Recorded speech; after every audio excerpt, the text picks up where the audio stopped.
تو اگر تحریک انصاف کی کوشش یہ ہوگی کہ عثمان بزدار صاحب کی جگہ پہ جو نیا چیف منسٹر آئے وہ تحریک انصاف کا ہی ہو تو وہ ایسا ہونا چاہیے جو پرویز الہی صاحب کے لیے قابل قبول ہو. اس سلسلے میں نے ایک نام سنا ہے اور وزیر اعظم صاحب کو وہ نام پیش کیا جائے گا. وزیر اعظم صاحب جو ہیں وہ اس کو اگر اپروو کر دیتے ہیں تو پھر پرویز الہی صاحب سے بھی بات ہو جائے گی. اگر وہ بھی مان گئے تو بڑے ہی احسن طریقے سے پنجاب میں تبدیلی آ جائے گی. لیکن اگر ایسا نہ ہو سکا تو پھر آپ دیکھیں کہ پھر پنجاب میں کافی جو ہے وہ سیاسی افراتفری ہو سکتی ہے. اچھا حامد میر صاحب، کیونکہ عمران خان صاحب کی شخصیت کو آپ بڑے اچھے طریقے سے جانتے ہیں، انہوں نے تو عثمان بزدار کی جھولی کے اندر اپنا جو ہے وہ اعتماد کا ووٹ بھی ڈالا ہوا ہے. ان کو وسیم اکرم پلس بھی کہتے ہیں، بارہا کہہ چکے ہیں کہ عثمان بزدار کہیں نہیں جا رہے، اور لوگ یہ بھی سمجھتے ہیں کہ جب تک عمران خان صاحب ہیں تب تک پنجاب کے وزیر اعلیٰ عثمان بزدار رہیں گے. لیکن آپ بڑی امپورٹنٹ بات کر رہے ہیں کہ عثمان بزدار چینج ہو سکتے ہیں اور وزیر اعظم کو یہ سمجھایا جا سکتا ہے کہ الزامات بڑے سنگین ہیں. آپ خود ہی عثمان بزدار صاحب سے کہیں کہ اب جو ہے تبدیلی بڑی ضروری ہو گئی ہے. تو دوسری طرف جیسے آپ کہہ رہے ہیں کہ مسلم لیگ کاف یہ سمجھتی ہے کہ اگر کوئی چیف منسٹر چینج ہوتا ہے اور متبادل آتا ہے تو پرویز الہی صاحب سے بہتر چوائس کوئی نہیں ہو سکتی. ہم نے جو نام سنے ہیں اس میں کچھ لوگ جو کوشش کر رہے ہیں اور اس دوڑ میں شامل ہیں، میاں اسلم اقبال صاحب بھی ہیں، اس میں خسرو بختیار صاحب کے بھائی بھی ہیں، اور کچھ لوگ کہہ رہے تھے کہ زلفی بخاری صاحب کے کزن بھی ہیں چکوال سے، اور کچھ لوگ ہیں. وہ جو نام جس کی آپ بات کر رہے ہیں وہ نام ان میں سے ہے یا کوئی اور نام ہے میر صاحب؟ نہیں، وہ ایک ایسا نام ہے جو اس وقت پنجاب میں ایک سینئر وزیر ہے اور وہ پرویز الہی صاحب کے بہت قریب ہیں. جو نام آپ نے لیے ہیں زلفی بخاری صاحب کے کزن کا یا کوئی آپ نے جو اور نام لیے ہیں وہ پرویز الہی صاحب کے اتنے قریب نہیں ہیں. تو یہ جو نیا نام ہے یہ پہلے نام میڈیا میں زیر بحث نہیں آیا، تو میں یہ اس لیے نام نہیں لے رہا کہ میں ان کو کنٹروورشل نہیں بنانا چاہتا. وہ بہت قریب ہیں پرویز الہی صاحب کے،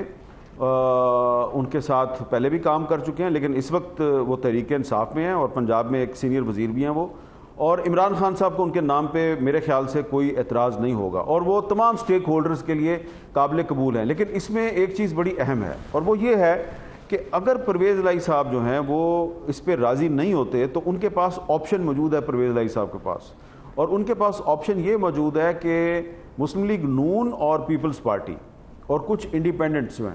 وہ اگر پرویز الہی صاحب کی حمایت پہ راضی ہو گئے تو پھر پرویز الہی صاحب اس پوزیشن میں ہیں کہ وہ پھر تحریک انصاف کے چیف منسٹر کا راستہ روک سکتے ہیں، کیونکہ یہ سیاست ہے اور سیاست کے سینے میں دل نہیں ہوتا. تو ویسے تو جہاں تک میں جانتا ہوں پرویز الہی صاحب کو بہت مروت اور رواداری والے آدمی ہیں،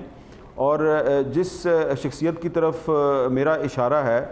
میرا خیال ہے کہ ان کے ساتھ ان کے بہت دیرینہ تعلقات ہیں اور ان کے نام پر شاید پرویز الہی صاحب کو اعتراض نہیں ہوگا. لیکن یہ ان کی ذات کا مسئلہ نہیں ہے، فیصلہ تو ان کی پارٹی نے کرنا ہے، مسلم لیگ کاف نے کرنا ہے. ایک شخصیت تو علیم خان صاحب کی بھی ہے. علیم خان جو ہے مسلم لیگ کاف کے بڑے فعال ممبر رہے ہیں اور وزیر بھی رہے ہیں کاف لیگ کے دور کے اندر، اور بڑے قریب بھی ہیں چودھری پرویز الہی کے. ہو سکتا ہے کہ آپ ان کی بات کر رہے ہو، میں مزید آپ کو اس حوالے سے نہیں کہوں گا، آپ یہ کہہ چکے ہیں کہ آپ نام نہیں لیں گے، تو میں تو صرف اپنے گیسز دے رہا ہوں کہ شاید ہو سکتا ہے علیم خان صاحب ہوں.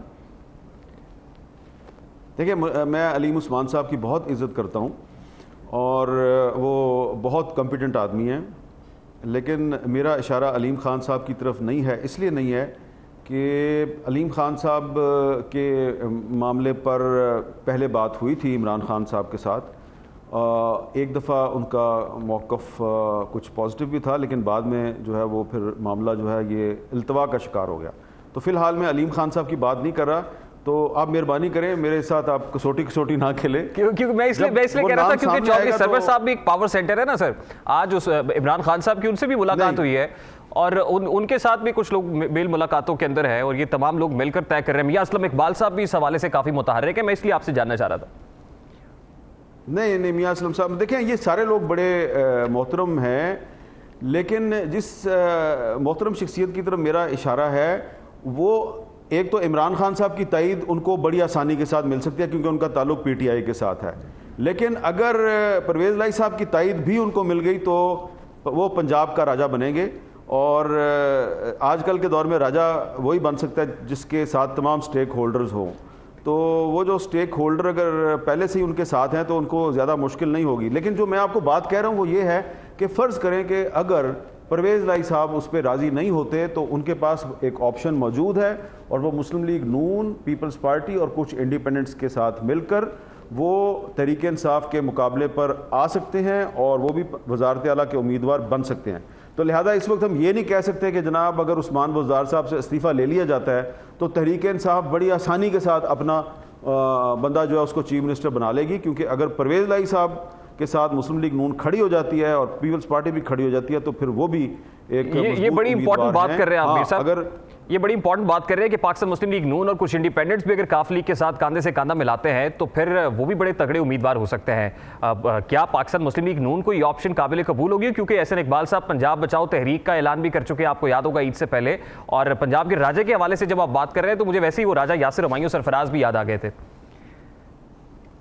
نہیں، وہ راجہ یاسر ہمایوں بھی نہیں ہے ایک اور راجہ ہے، اب راجہ پہ آپ آئے گئے ہیں تو ایک اور بھی راجہ ہے اور وہ زیادہ سینئر راجہ ہے اور وہ پرویز الہی صاحب کا درینہ ساتھی ہے۔ جی وہ پھر راجہ بشارت کی بات کر رہے ہیں آپ سر۔ ابھی تک اس چلیں اگر آپ نے کوئی نام لے لیا تو میں اس کی تردید تو نہیں کرتا۔ مسلم لیگ نون کے اندر ایک ونگ تو وہ ہے جو شاہد خاقان عباسی کا ہے، دوسرا خواجہ آصف یا شہباز شریف صاحب ہے جو 9 مہینے کے بعد پارلیمنٹ ہاؤس کے اندر آئے تھے۔ تو آپ کو یہاں پر بھی کوئی ڈیوائڈ دکھائی دیتی ہے اور آگے صورت کیا بنتی ہوئی دکھائی دے رہی ہے آپ کو، مریم نواز گروپ اور پھر شہباز شریف گروپ؟ نہیں دیکھیں، یہ مسلم لیگ نون جو ہے اس میں صرف ایک ہی گروپ ہے اور اس گروپ کا نام ہے نواز شریف گروپ۔ الٹیمیٹلی شاہد خاقان عباسی ہوں یا شہباز شریف صاحب ہوں، ان سب نے اسی طرف جانا ہے جس طرف نواز شریف صاحب اشارہ کریں گے۔ لیکن آپ لوگ صرف معذرت کے ساتھ حرجہ مسلم لیگ نون کے اندر گروپ بندی کی بات کرتے ہیں۔ کل کا جو اجلاس تھا اس اجلاس میں پیپلز پارٹی کے اندر بھی گروپ بندی نظر آئی ہے، اور میں آپ کو یہ بتا رہا ہوں کہ پیپلز پارٹی کے ایک سینئر سینیٹر جو رضا ربانی صاحب ہیں، انہوں نے جو کل بل منظور ہوا ہے اس بل کی جو کچھ کلوزز ہیں ان کو سپورٹ نہیں کیا اور انہوں نے اس کو ووٹ نہیں دیا، اور